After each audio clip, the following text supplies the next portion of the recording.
is when I'm in my sit out, before I go all the way to the knee of the sprawl, so I'm in my scarf, before I actually go, I just want you to practice playing around with, as I feel him go to go, it's just taking my head back.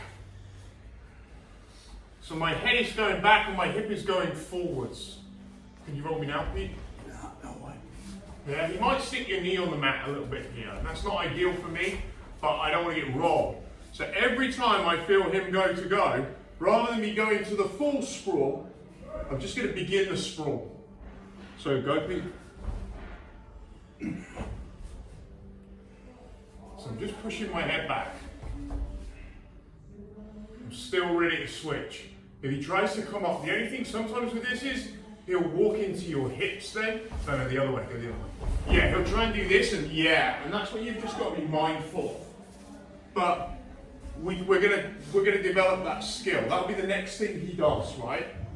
I'd rather show that than somebody go, oh yeah, but you could just do this. It's like, you can always do something, right? There's no prizes for being clever. So if we're doing this, I've made you aware of that already, right? Because there's almost always somebody. So as I feel him go to do that, I'm just extending my head back.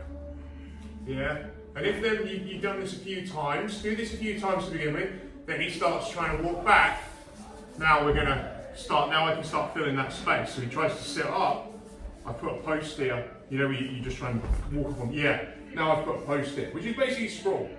And I'm not going to stay here because any time that I've got things resting on the ground, like head and whatever, I want to get back to putting him under pressure, making his head go red. You'll see the colour and change of them when you do this properly.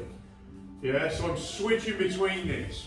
Obviously you can go to the sprawl, you know, go with that. But for now, I just want it a bit more subtle of actually beginning it in slow motion and seeing how little you need to do to clear it. And then maybe he'll walk his way in and see if he can sit up on top of you. And that's when you're then gonna, so it's just a slower version of sprawl. And I'm not maybe going all the way out. And if I really need to, then I start curling. Yeah, so you're just building up that appreciation of the sprawl. You're not having to go full switch on it. You're just doing the minimum. Yeah? So again, heavyweight stay together. Get a new partner. Let's go again. Just with that.